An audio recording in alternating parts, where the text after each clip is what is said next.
സാംസങ്ങിൻ്റെ Samsung A24 എന്ന പുതിയൊരു സ്മാർട്ട് ഫോൺ ഇപ്പോൾ ലോഞ്ച് ചെയ്തിട്ടുണ്ട്. ഈ ഒരു വീഡിയോയിൽ നമ്മൾ നോക്കാൻ പോകുന്നത് സാംസങ് A24 എന്ന സ്മാർട്ട് ഫോണിനെ പറ്റിയിട്ടാണ്. ആദ്യം നമ്മൾ ഫീച്ചേഴ്സും കാര്യങ്ങളൊക്കെ നോക്കുകയാണെന്നുണ്ടെങ്കിൽ സാംസങ് A24 ഡിസ്പ്ലേയുടെ കാര്യത്തിൽ 6.5 ഇഞ്ചിൻ്റെ ഫുൾ HD+ ഡിസ്പ്ലേ ആണ് കൊടുത്തിരിക്കുന്നത്. സൂപ്പർ AMOLED ഡിസ്പ്ലേ ഇതിൽ വരുന്നുണ്ട്. പിന്നെ ഡിസ്പ്ലേയിൽ 90 ഹെർട്സിൻ്റെ റിഫ്രഷ് റേറ്റ് ഒക്കെ സപ്പോർട്ട് ചെയ്യുന്നുണ്ട്. പക്ഷേ ഫോണിൻ്റെ ഫ്രണ്ടിൽ വാട്ടർ ഡ്രോപ്പ് നോച്ച് ഡിസൈനുള്ള നോച്ചാണ് കൊടുത്തിരിക്കുന്നത്. കമ്പനി ഇൻഫിനിറ്റി യു ഡിസ്പ്ലേ എന്ന പേരിൽ വിളിക്കുന്ന നോച്ചാണ് ഫോണിൻ്റെ ഫ്രണ്ടിൽ കൊടുത്തിരിക്കുന്നത്. ലേറ്റസ്റ്റ് ആയിട്ടുള്ള പഞ്ചോൾ ഡിസൈനൊന്നും ഇതിൽ വരുന്നില്ല.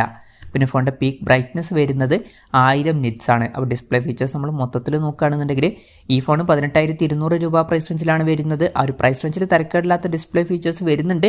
എന്നാലും ആ ഒരു പഞ്ചോൾ ഡിസൈനും കൂടി കൊടുത്തിരുന്നെങ്കിൽ കുറച്ചും കൂടി നന്നായേനെ. പിന്നെ ഈ ഫോണിൽ സൈഡ് മൗണ്ടഡ് ഫിംഗർ പ്രിൻറ്റ് സെൻസറാണ് കൊടുത്തിരിക്കുന്നത്. ഫോണിൻ്റെ വെയിറ്റ് വരുന്നത് ഏകദേശം 195 ഗ്രാമാണ്. തിക്നെസ് വരുന്നത് 8.3 mm ആണ്. ഈ ഫോണിൻ്റെ silver mirror, burgundy, lime green, vampire black എന്നീ കളർ വേരിയൻസ് ആണ് ഇപ്പോൾ ലോഞ്ച് ചെയ്തിരിക്കുന്നത്. ഇനി പ്രോസസ്സറിൻ്റെ കാര്യത്തിലോട്ട് വരികയാണെന്നുണ്ടെങ്കിൽ mediatekൻ്റെ helio G99 എന്ന പ്രോസസ്സറാണ് ഈ ഫോണിൽ വരുന്നത്. 18,200 രൂപ പ്രൈസ് റേഞ്ചിൽ ഈ ഒരു പ്രോസസ്സർ എങ്ങനെയുണ്ടെന്ന് വെച്ചാൽ ബെസ്റ്റ് ആയിട്ടുള്ള പ്രോസസ്സറാണ് എന്ന് പറയാൻ പറ്റില്ല. ഈ ഒരു പ്രൈസ് റേഞ്ചിൽ തരക്കേടില്ല, അത്രയേ ഉള്ളൂ.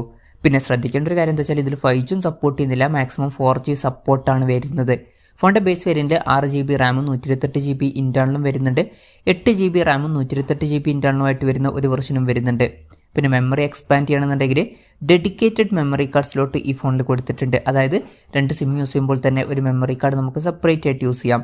പിന്നെ വെർച്വൽ റാം എന്നുള്ള ഫീച്ചർ ഇതിൽ വരുന്നുണ്ട്. അതായത് എക്സ്ട്രാ റാം വേണ്ട സമയത്ത് ഇൻറ്റേർണൽ മെമ്മറിയിൽ നിന്ന് കുറച്ച് മെമ്മറി എടുത്തിട്ട് അത് റാമായിട്ട് യൂസ് ചെയ്യും.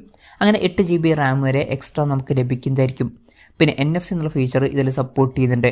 3.5mm ഓഡിയോ ജാക്ക് ഈ ഫോണിൽ കൊടുത്തിട്ടുണ്ട്. Android 13 ബേസ് ആയിട്ടുള്ള 1 year സോഫ്റ്റ്വെയർ ആണ് ഈ ഫോണിൽ വരുന്നത്. പിന്നെ പറയേണ്ട ഒരു കാര്യം, ഇതിൽ 4 കൊല്ലത്തെ OS അപ്ഡേറ്റും കാര്യങ്ങളൊക്കെ ലഭിക്കുന്നതായിരിക്കും. അത് വളരെ നല്ലൊരു കാര്യമാണ്. ഇനി ക്യാമറയുടെ കാര്യം പറയുകയാണെന്നുണ്ടെങ്കിൽ ഫോണിൻ്റെ പിന്നിൽ ട്രിപ്പിൾ ക്യാമറ സെറ്റപ്പ് കൊടുത്തിട്ടുണ്ട്. 50 മെഗാപിക്സലിൻ്റെ f1.8 അപ്പേഴ്സിൽ വരുന്ന മെയിൻ ക്യാമറ സെൻസറാണ് ഈ ഫോണിൽ വരുന്നത്. ഇതിൽ OS എന്നുള്ള ഫീച്ചർ സപ്പോർട്ട് ചെയ്യുന്നുണ്ട്. പിന്നെ 5 മെഗാപിക്സലിൻ്റെ f2.2 അപ്പേഴ്സിൽ വരുന്ന അൾട്രാ വൈഡ് ആംഗിൾ ലെൻസും ഇതിൽ വരുന്നുണ്ട്.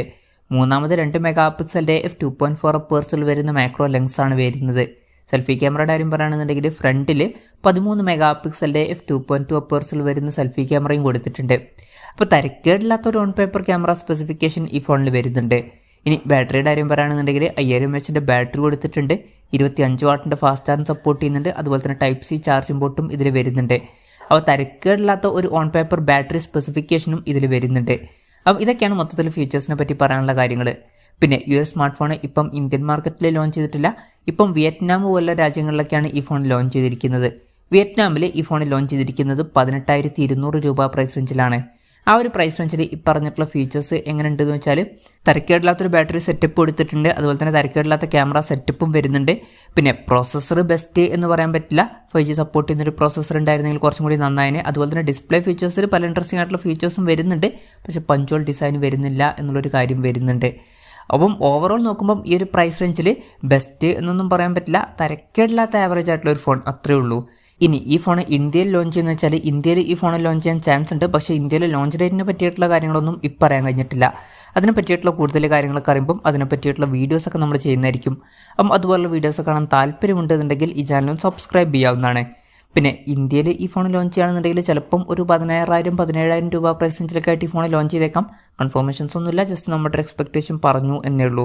എന്തായാലും സാംസങ്ങിൻ്റെ A24 എന്ന പുതിയൊരു സ്മാർട്ട് ഫോൺ ഇപ്പോൾ ലോഞ്ച് ചെയ്തിട്ടുണ്ട്.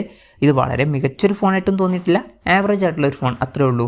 എന്തായാലും സാംസങ് A24 എന്ന ഫോണിനെ പറ്റിയിട്ടുള്ള നിങ്ങളുടെ അഭിപ്രായം ജസ്റ്റ് ഒന്ന് കമൻറ്റ് ചെയ്യുക. അതുപോലെ തന്നെ ഈ ഒരു സ്മാർട്ട് ഫോൺ ഇന്ത്യൻ മാർക്കറ്റിൽ നിങ്ങൾ ഏത് പ്രൈസിങ്ങിലാണ് എക്സ്പെക്റ്റ് ചെയ്യുന്നത് എന്നുള്ള കാര്യം കൂടി ജസ്റ്റ് ഒന്ന് കമൻറ്റ് ചെയ്യുക.